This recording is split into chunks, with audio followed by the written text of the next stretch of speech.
We love Zencaster because it allows us to record the audio for our podcast and create the video segments we use for our weekly Sister Scoop episodes. Zencaster has helped us make content capture simple. It's now super easy to record a podcast with Zencaster. Log in using your browser and start recording a high-quality podcast right away. Record studio quality sound and up to 4K video with your guests, and feel a sense of zen knowing Zencaster's multi-layered backups ensure you always have your recordings in the highest quality, even if the connection is unstable. If you've thought about podcasting before and realized that you need a lot of different tools and services, those days are over. With Zencaster's all-in-one podcasting platform, you can create your podcast in one place and distribute it to Spotify, Apple, and other major destinations. Just go to zencastr.com/pricing and use our code SistersAssembled, and you'll get 30% off your first month of any Zencaster paid plan. We want you to have the same easy experiences we do for all of our podcasting and content needs. It's time to share your story. Katie and I are always hungry, and one snack we both love is beef jerky. That's why we're so excited to tell you about one of our favorite jerky brands, Matt Hat Jerky. Matt Hat's delicious taste makes it a great snack, and the variety of flavors, including original, black truffle, and my personal favorite, roasted garlic, means there's a flavor for everyone. Plus, it's local to the area where we grew up in, which we just love. Use the link in the show notes below to get some Matt Hat Jerky for yourself, and make sure to use our coupon code SistersAssembled for 10% off.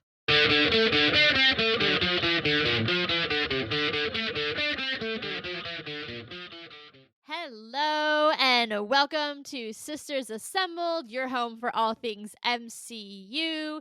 And hard to believe, but we are getting ready for our first new content of 2025, which is, of course, your friendly neighborhood Spider-Man, or as Katie likes to continue calling it, Spider-Man freshman year, which it hasn't been in over a year. But that's cool because it comes out very, very soon, and we are going to cover it in a little bit of a different way, which Katie's going to get into at the end of the episode. But new content, we're here, it's our predictions, and Katie, as always, it's you first. Listen, I can't let go of that name because it was called freshman year because it was supposed to be the whole prequel thing to Tom Holland's Spider-Man. I'm aware. I know, but they changed that, and I don't agree. That's just like, I think I refuse to change the name in my brain because I'm like, this is dumb. I'm going to sit here and I'm going to come out and say it. I have said it before. I'm not super looking forward to this because I thought it was going to be a prequel. They've decided to go a different direction. Quite frankly, we've seen it done before on the big screen in animation. Like, this isn't new. So I don't know. I'm not super excited about this. But it's Spider-Man, and, back to our roots as children, this was the character that we were in love with.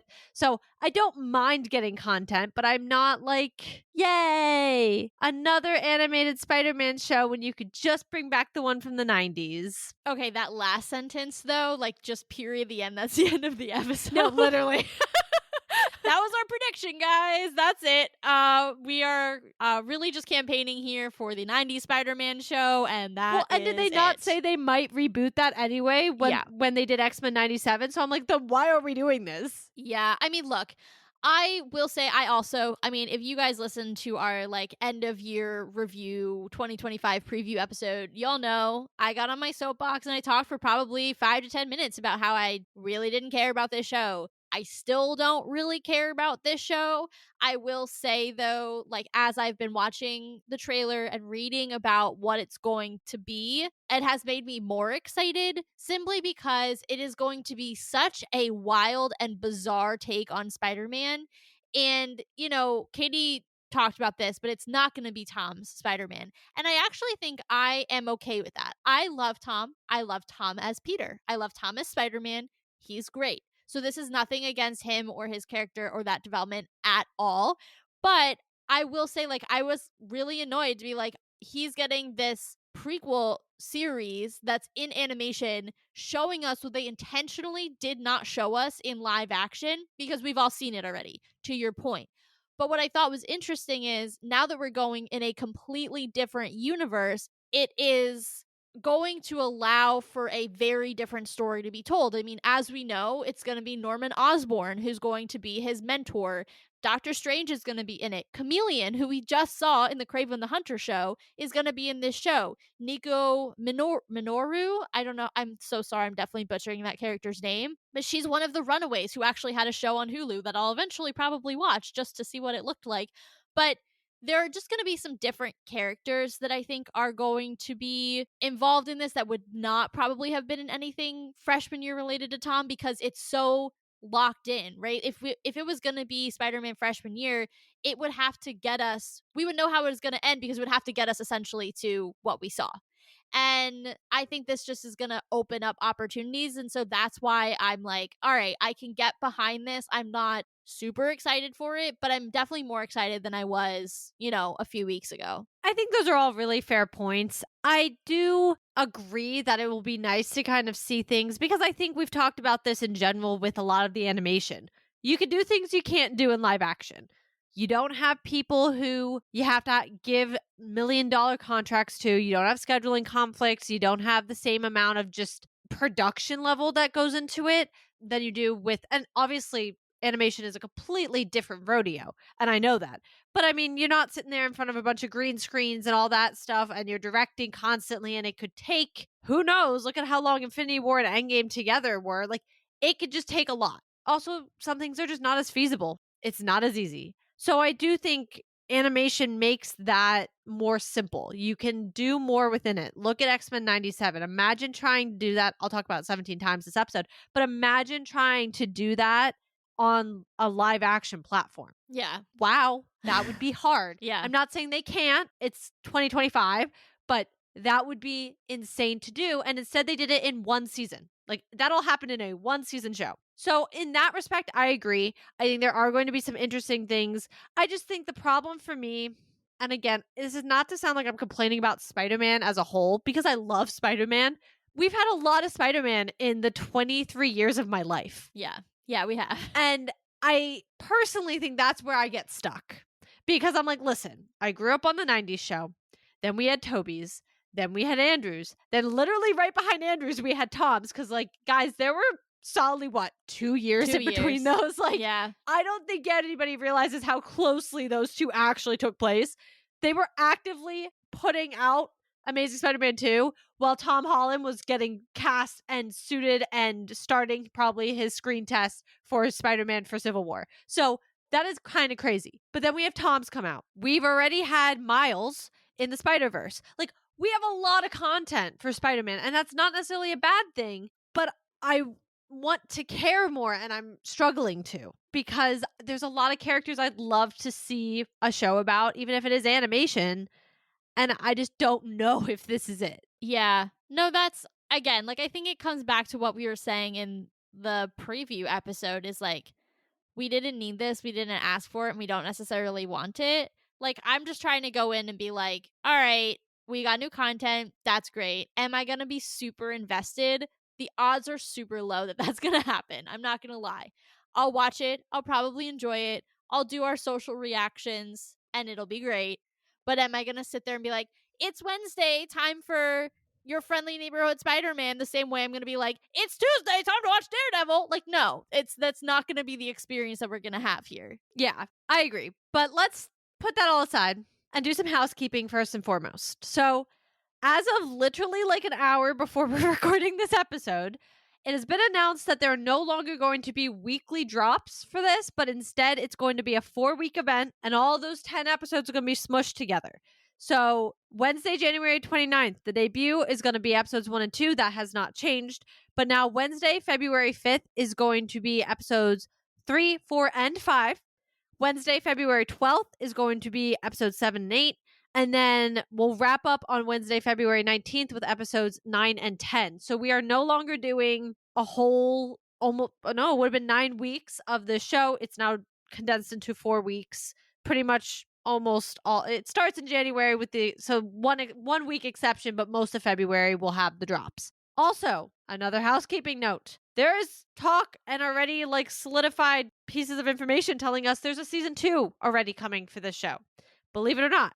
I'm unsure, but it's Can fine. we can we I just wanna say one thing, I know you're on a roll, but we can't get I mean, I know it's already made, but we cannot get a date for X-Men 97 season 2, which Listen. is by and far the best thing that they have put out in a long Listen. time, and this is already getting a season 2? Don't get me started. Also, I just have to put out into the world, it is so bold to confirm a second season for a show you have not seen how the audiences will receive it.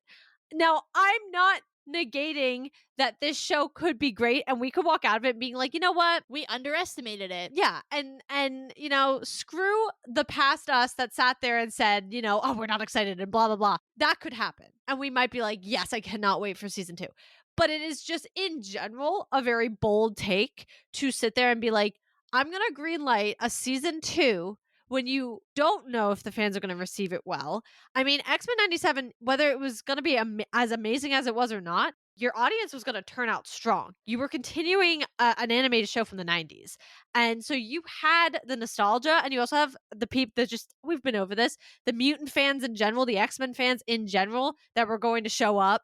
Everybody who's waiting for the mutants, they're all showing up. Like, you had everybody under the sun that was like, we're watching this. Yeah. I don't care. Obviously, that it was like literally the best season of television I will have ever probably, like, I will be 80 and I'll probably be like, no, I'll still tell you X-Men 97 season 1 is Talking to my still grandkids, "You weren't alive then, but X-Men no, 97 you know, season and 1." my son Remy, because he'll be named after Listen, I already have a dog named after Gambit. And that's a weird name to name a child, but Remy's right there. Either way, I can't say that it makes sense to me to be like, yes, though, let me greenlight the season 2 for something we don't know is going to be well received yet. We also don't know, like, your audiences aren't there. Like, X-Men 97 was not going to be a misfire.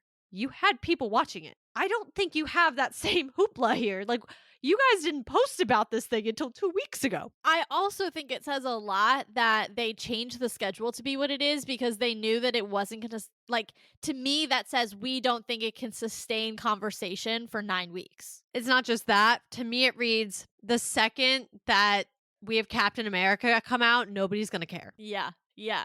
Yeah. And then right on the heels of Captain America, you have Daredevil, and to overlap them, I think they're like, it's not going to work. You have too many people coming for Daredevil Yeah. from the Netflix shows, for people waiting for Daredevil just to come back in.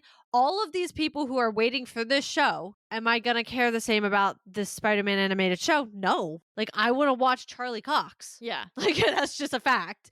So anyway, but going back on my role, the reason I say all this too is because, and I'll reiterate this at the end of the episode, but we will be covering this on social and we will not be doing official episodes regarding it just because we do have Captain America coming out. We do have Daredevil right on the heels of all of this. And seemingly Marvel's kind of just like get this show out there. So we're not going to try and do whole episodes around it. It just doesn't really make sense.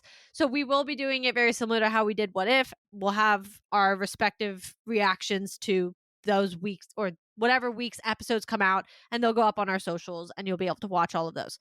Now that housekeeping is done and our complaining is done, let's get into it because I'm not sure what to expect from this show by any means. It does have the opportunity to go in directions we haven't been able to see on the big screen, or we haven't just gotten to get there yet in general. So I'm excited for that. I'm excited to see Oscorp. Missed you.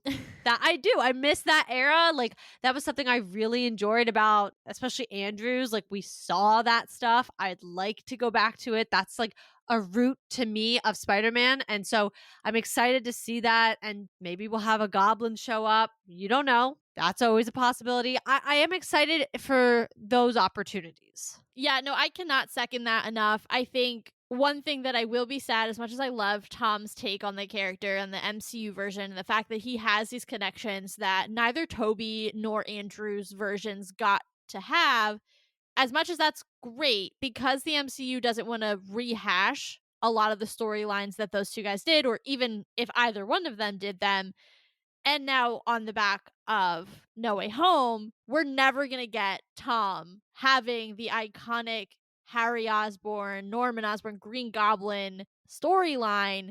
And so we're going to go 5 years, for however long his run is without that until they inevitably reboot the character for the fourth time in 20 years or 30 years. So I say all that to say, I too am excited. At least we're getting a version of what will probably be the Green Goblin. Also, side note, if you guys aren't paying attention to, who the voice actors are, which fair, like I'm not very good about that, but Coleman Domingo is actually going to be voicing Norman Osborn, which is really cool. As you guys know, he's someone that we've talked a lot about joining the MCU because he seems to be in conversation with the studio. So that is really cool. I think he's going to bring, something very interesting to the character. So yeah, I'm excited for his take on the character too. And I am sad that we're never going to get a Green Goblin for a long time in live action, but at least we're going to get to see him in animation, I guess. Silver linings. Yeah, I think that's kind of where I'm at with it. I think too, it's going to be interesting because again, I go back to the fact that animation can do just so much more.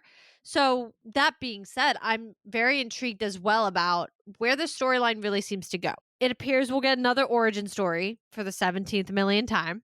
I did see though, it sounds like they changed it. It's not the traditional like gets bit by the spider whole thing. I swear to you that I read that it has something to do with Doctor Strange. Interesting. Yeah. Because the other thing I want to talk about with this episode or this show is what I think made me more excited is it's essentially an extended episode of What If. They are literally talking about it in that context. And literally, the producers are saying the what if moment is right around the time of Civil War. So, this branches, like, literally, someone from Marvel used the term, this branches off the sacred timeline around Civil War. And that really scratched a nice itch for me because somebody's finally using terminology that we should be using around the multiverse in relation to multiversal projects. Now, is this show going to specifically deal with the multiverse? No, but it's inherently a multiversal project because it is another universe. And so I do want to point that out that this is essentially like one really long what if episode because we're actually seeing a detailed carry out of a what if moment playing out. And I think that's going to be really interesting. Okay, so I have two things to say to that. One to expand on that we could discuss, and one to just say quickly. Well, the one I'll say quickly is if it's a what if situation, and I get it, I think the vibe was to go for the 90s look. When I was watching the trailer, that's kind of what I thought of. I was like, this reminds me a little bit of the 90s animation, just obviously in 2025. I think I struggle though because I'm like, if it came off of What If, I kind of wish it would look like What If a little bit, but maybe that's just because I've gotten used to what If looks like, and I'm like, that's animate. Because even X-Men '97 kind of had a little bit of a What If vibe to it. I mean, still had very 90s, like whatever, again, but I think they did a really good job, in my opinion, of kind of mixing the two. So I kind of think I would be like, okay, just for continuity, it would make me feel a little better. That's not important. The other point is I like that that's a situation that's happening. And that's why I'm like, while I'm not excited for it, I'm excited to see what it does Yeah. and what opportunities it opens. Because I assume in this universe, he doesn't go to Civil War. Like he doesn't do the whole airport, whatever, because Tony never gives him a suit. Osborn does. Exactly. We see in the trailer that Norman Osborn gives him his suit. So with that being said, like I would assume that there's your branch. He never gets recruited by Tony to go to Germany and fight. And so that's how you take it off, and that's fine with me. And to your point about the terminology, like thank you. Yes. You're teaching us certain things that you don't implement anywhere else. Yeah. So in like what is it, layman's terms or whatever, like thank you. Yeah. Yeah. Thank you for saying it that way. But yeah, I mean, I am not against that. That's exactly what Marvel Zombies is. Mm-hmm. Now, I'm upset. I've waited 9 million years for this show to be 4 episodes, but I'm fine if you want to do little short series based off of certain what if situations. Quite frankly, was that not the point of What If? But we don't need to rehash, that whole thing. But is that not the point? So like if there are certain series or certain episodes, I should say, that worked better, like Marvel Zombies, which is something we'll probably never see on the big screen. It's just a lot. It's not necessarily feasible. That's fine. Put it in animation. So if that's kind of what's happening here, that works for me. However, now I have questions. Should we be assuming Oscorp does exist in the current 616 situation? Because 616 was the sacred timeline. If you're telling me that this is branching off of that, okay. But then Oscorp's like established in this already. Like this universe has an established Norman Osborn, has a Harry Osborn. Like, Well, I'm so glad you said that because I was thinking the same thing. Like, it's not just that he's established, it's that he has pictures on his wall with Captain America. yeah. Like, he is Mr. Good Guy, or, I don't know how that's going to play out and all that good stuff, but like, that is the facade. I don't even want to call it a facade because we don't know that it is. That is the image that he is giving in the trailers. And so, yeah, that I think is one big kind of question mark that I'm like, are we using the right terminology? Do we really understand what a what if moment truly is? Because if you're substituting Oscorp, I'm sorry, if you're substituting Stark Technologies for Oscorp, that's a bigger conversation than just this what if moment with Spider-Man. And maybe, you can have a what if inside a what if. We've talked about this. Maybe the what if moment is that, first is that in this universe, Oscorp is established. Maybe Stark Industries doesn't have the dominance that it did, whatever. And that is your big kind of tech science company that really is at the center of everything, the same way that obviously Stark Industries was on 616. Then you have a secondary what if moment of, okay, well, I don't know if it's the moment where he gets recruited or if it has to do with the spider. I don't know. That what if moment affects Peter Parker directly, then putting him in the path with Norman Osborn. I actually think we have a better chance of the what if being that Tony doesn't become Iron Man or something along those lines. Yeah. Just because that does completely shift not just obviously the MCU, but the players. You know what would be crazy is if, remember the episode with the Winter Soldier? If this could technically, if there is no Tony as Iron Man, this could technically be a sequel to that because with the Starks surviving the assassination attempt and Obadiah Stane dying, we talked about this. He would have had no reason to become Iron Man.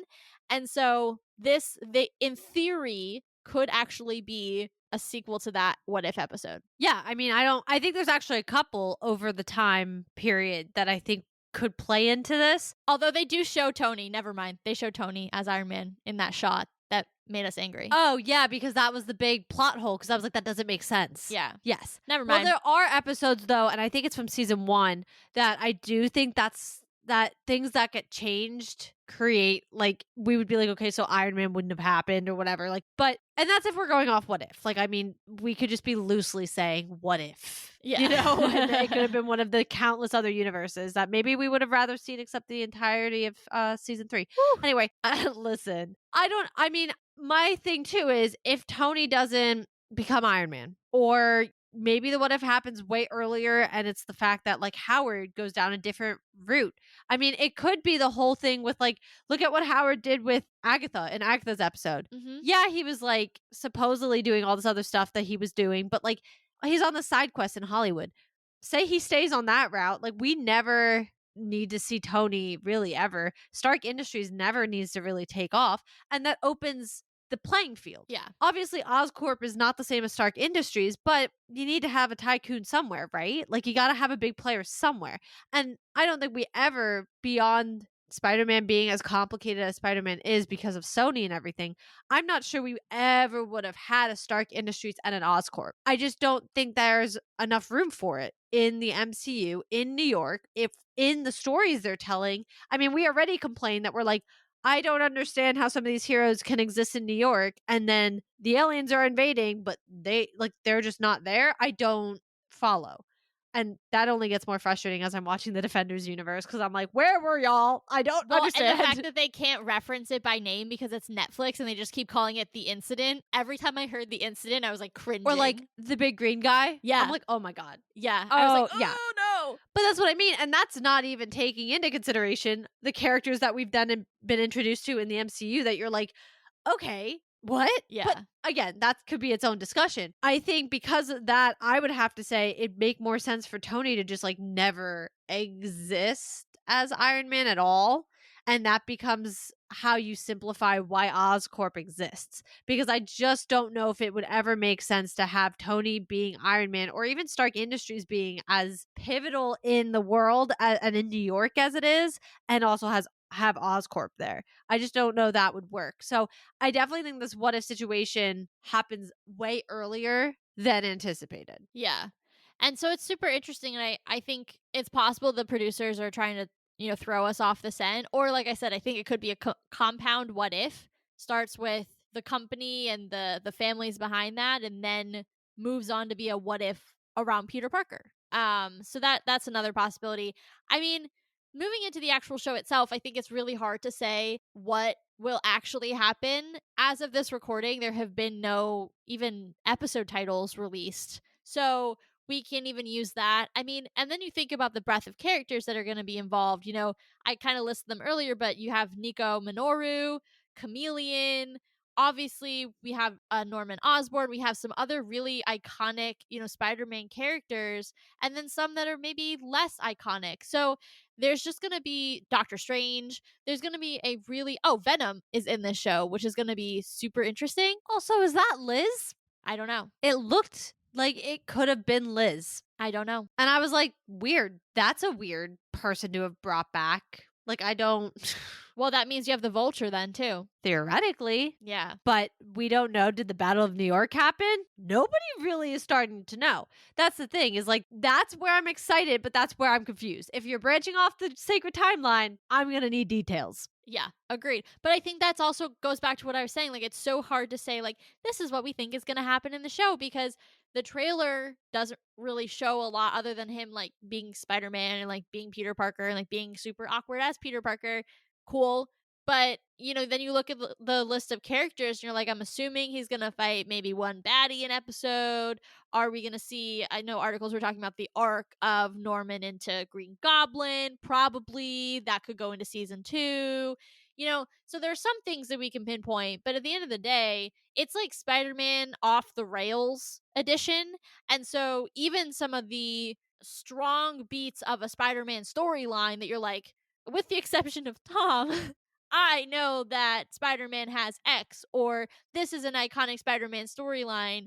Like, I don't want to put this on the table because I know people have feelings, but we could end up with a clone in this episode, in this show, like, and do the whole clone thing. Like, who knows? We don't, because literally, because of the medium and because they have chosen to make this a what if scenario in a totally different universe, there's literally nothing off the table. I mean, we could end up with a Madam Web in this show. Not that I'm saying they'll do that, but I'm just saying the possibility is there. Not that I think Kevin would touch that property with a 10-foot pole, but just saying. And again, I think that's the only thing that drives me about the exciting part of this show, is because I'm like, really, the possibilities are quite endless. Yeah. I'm also a little intrigued because I don't really understand, like, right wise how that might work. When I saw that Venom was going to be in there, I was shook. Well, and even just I don't know the contracts. I don't know the rights. I'm not sitting here with the legal documents, guys. But is there a reason Marvel, other than, oh, well, it's already been done, stayed away from Harry and the Osborns and, like, such a pivotal part? Like, and maybe it is just because they were like, well, it's already been done and we have a whole MCU we need to wrap him into and everything else. And that's fine. But maybe that's something, maybe those characters were signed into something more with Sony, so, like, you couldn't touch them. I don't know, but I do find it interesting that suddenly, like, now we're having them. Well, I wouldn't be surprised, honestly, if it's a difference in medium. That's like, if what I'm Sony has a wondering. live action exclusivity, yeah, and it's like, oh, well, you still retain the rights in animation. Because I don't know who was putting out, and I don't know when exactly the transfer of rights happened. But, like, if you think about the 90s Spider Man show, I mean, I'm actually pretty sure that Marvel Studios has been putting out Spider-Man animated shows for the last 20 years, like kids shows. So, if that's the case, then they probably were able to negotiate to retain the animated rights to Spider-Man and his, like, circle of characters. Well, yeah, because think about the 90s show. Like, my guy was with everybody. Yeah, that's what I mean. I think they kept a lot of their rights there. Well, and let's not forget, he made an appearance in X-Men 97. Yeah.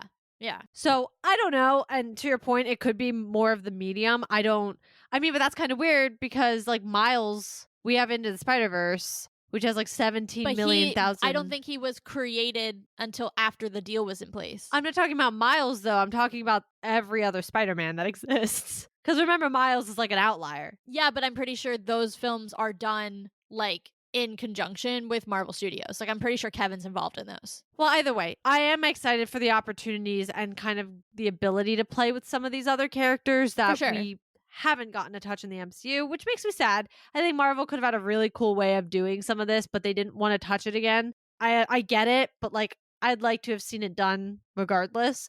So I'm excited for that. I think it's also interesting that they're really playing into the nerdy way Yeah. that Spider-Man is, because not to be this person, but like every single one of their movies played him up in a very different way. Yeah. But they all ended up being the exact same person. Mhm. Toby is, yes, he was nerdy, but then as soon as he became Spider-Man, he became jacked. Like, he was still nerdy, but he's super smart. And like, you're sitting there and you're like, but you're attractive. Yeah. And not saying Spider-Man's not, but I'm just like, okay, you know, and then he put on so much muscle that then like he's like Captain America Doritoing it out here in the 2000s. Yeah. And so like then it's taking you out of that nerdiness and that like awkwardness, because you're like, okay, and also you're getting the girl. Like you're constantly getting the girl. Yeah. Then Andrews, I do argue Andrews came the closest to me as, you know, the Peter You're Parker. not biased or anything. No, I listen, when we did our Spider-Man debate, we all agreed on this point too. All three of us, because we had Davis on.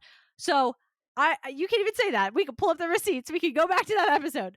But I do think he did the most like awkward moments. And I do feel like but again, conventionally an attractive person. I mean, I would have been in love with this little skater boy version of him in high school. Like, I know that. Like, I was like, if I was in high school with you, same. Like, samesies, Gwen. I mean, I'd end up dead, I guess. But like, samesies, like, so I think he was a little less, he was more lean. I think he played into the body type too of like a little more nerdy and stuff. But I think that's the closest we got, because then Tom's also was like, I think they just tried to make him nerdy, but they were like, but he's ridiculously book smart. And I was like, but that's not nerd. Yeah. Like, I just don't feel like that. Like, that just means he's super smart. Oh, and he does Legos. Like, come on. Like, I'm not sitting here like, oh, he's an awkward nerd. No, he just has awkward teenage moments. So I think watching this trailer, I can already see, I'm like, oh no, they're so playing into this. Yeah, like I'm cringing on his behalf right But now. I'm like excited for it. Yeah, like, no, I no, in a want good to way. see it. Yeah, I want to see it be awkward. Like, I want to see it. And like Tom's, they did away with a lot of the like, not to highlight this, but like Flash Thompson's a bully. Like, they did away with a lot of that too, because Flash was like, who was Flash in Tom's? Like, I just don't even. That was its own like track. That was its own character development decision. But like, I want to see him not be, how do I say it? Just like not be Spider-Man once he becomes Spider-Man as Peter Parker, if that makes sense. Yeah, like the confidence that he feels as Spider-Man doesn't always or shouldn't always translate into his life as Peter Parker. Yes, and I feel like we saw in Toby's that shift. Yeah. I feel like in Andrews, he never didn't have the confidence. Like, he still was very like, he was outspoken before he was Spider-Man. He fought for what thought was right. And even with Tom, like he played a little bit of the awkwardness, but I just don't. Well, and we also never saw Tom as not Spider-Man. Well, and that's the other thing. So then it's kind of hard to compare. Yeah. Like, you don't know where that line was. So I do think if that's where they're going with this, I'm excited to kind of watch him be like just generally super awkward no matter what. And then he's like, but I put the suit on, then I'm good. But when I'm out of the suit, like, I'm the worst person because I'm just awkward, uncomfortable, and I just want to like not. And that's what I want to see. I want to see the dichotomy. Yeah, I do think that, to your point, this is like amplified. That dichotomy is amplified in what we've seen so far. And having had so many different versions of Peter Parker, it is fun to kind of compare them. And so I think I'm excited to add this to kind of our list of Peter Parkers to compare. I haven't seen the 90s show in a real hot minute since the day I got Disney Plus, and that was the first thing I turned on. So that's been like 6 years. But other than that, we have the three big ones, the three live action guys. Now we can add this as a fourth. He's animated, but at least it's a different take on Peter, and maybe it informs future iterations, because let's be honest, we're not going to stop at 3. Like, I just feel like eventually Tom's over here talking about when he has kids, he's retired. So we don't know how many years we've got Tom left. So that makes me nervous, but that's a whole nother conversation. Yeah, I don't want to get into that because I have so much to say. I do think it's going to be interesting. Unfortunately, to your point, we don't have a lot to go off of. At least, like, even with What If, we had episode titles, so we could be like, oh, what are our thoughts on this episode? It's like, I don't really know what we're getting. We're getting 10 episodes of something, though. I think they're roughly 20 to 30 minutes, like X-Men were. I don't think it's longer. I am excited to I do think I'm excited to see the origin, Yeah. especially if they changed it. I'm kind of like, okay, let me see how that goes. We're used to the spider bite, if things happen a little differently or, Doctor Strange messes around like he always does, fine, let me At see least some that. things are consistent. Well, we knew that from What If.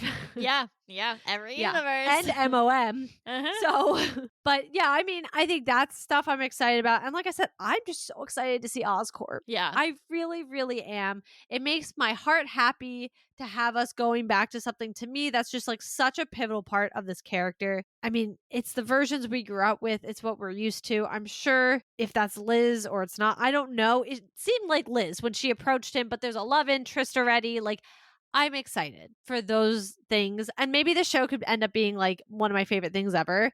I just, again, did we need it? No. But I am looking forward to the different versions of things we could get and the options that it opens. I think my thesis going into this show is I'm open to being pleasantly surprised. Fair. And that's how I think I'm approaching it. That's fair.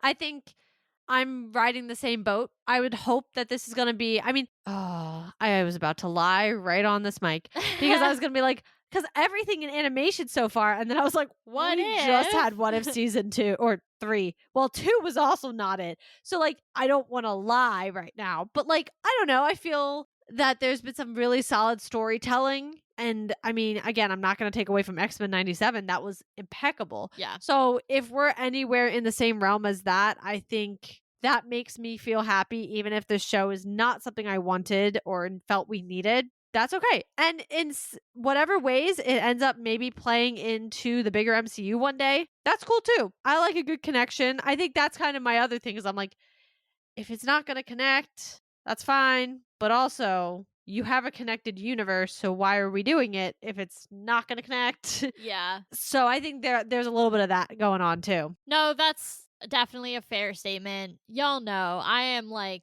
the multiverse rule keeper and also like really like connections. I want things to work together and there to be reason why we're watching something if it is going to be in another universe. And so I too, like, if someday we see this version, even if it's for 5 minutes, not even 1 minute in Secret Wars, and this is a version of Spider-Man that we see in Battle World, and we paid that off, that's enough for me. To your point, if we're gonna have a multiverse and we are going to have Secret Wars, which combines so many different universes and, overlaps different storylines, then give me a reason to have invested in these different universes and these stories that we've been told.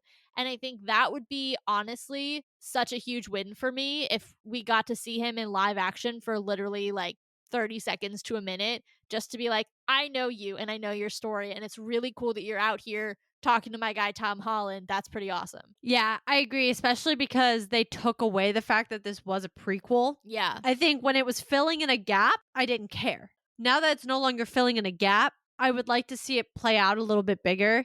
Obviously, we're never seeing another episode of What If, but I'm not going there.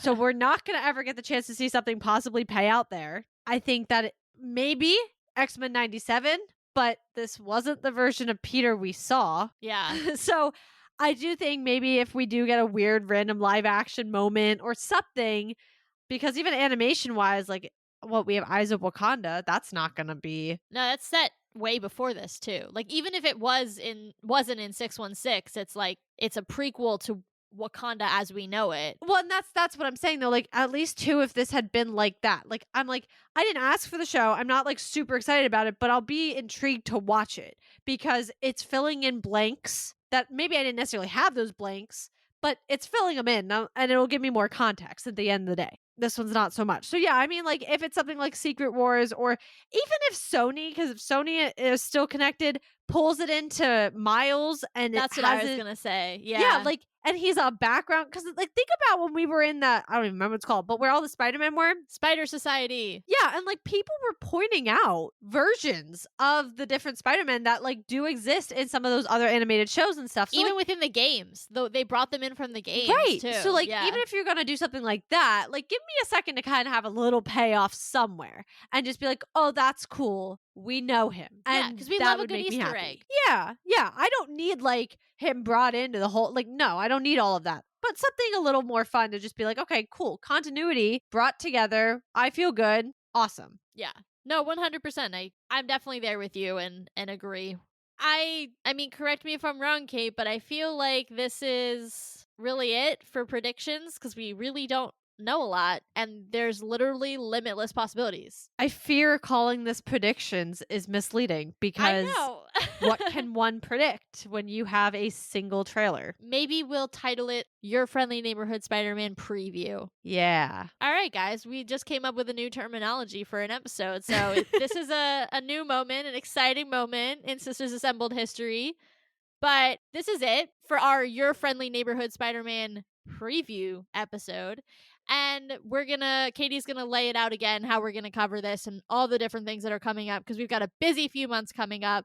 Make sure that you're following on socials, which Katie will talk about, and also on your podcast platform of choice because we will be covering everything across the different platforms. You can check out our website, got the calendar on there so you know what's coming out for both us and Marvel. And you can support the show via our Buy Me a Coffee, which is linked below if you would be so inclined. Yeah, so you guys can also follow us on all of our socials, which are linked in the show notes below. And as I mentioned earlier in the episode, we will be covering this similar to What If. So that means we will be having individual reactions to the episodes that come out the week of whatever. So episodes 1 and 2, I will have my reactions, Taylor will have her reactions, and those will go up on all of our socials. That for now includes TikTok, but by the time you guys are hearing this, TikTok might be banned in the US. So it may no longer be a platform for us to be on, which is unfortunate because we just got on it. But anyway, it'll still be on our Instagram, on YouTube Shorts, on all of those places. So you guys will still be able to find it there. Do not worry.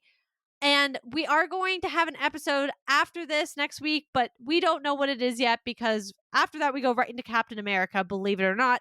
So we will let you guys know what the episode's going to be when we decide it, but just make sure you guys come back. It'll be a good one anyway. Until then, Marvel just blew your mind, so let's talk about it.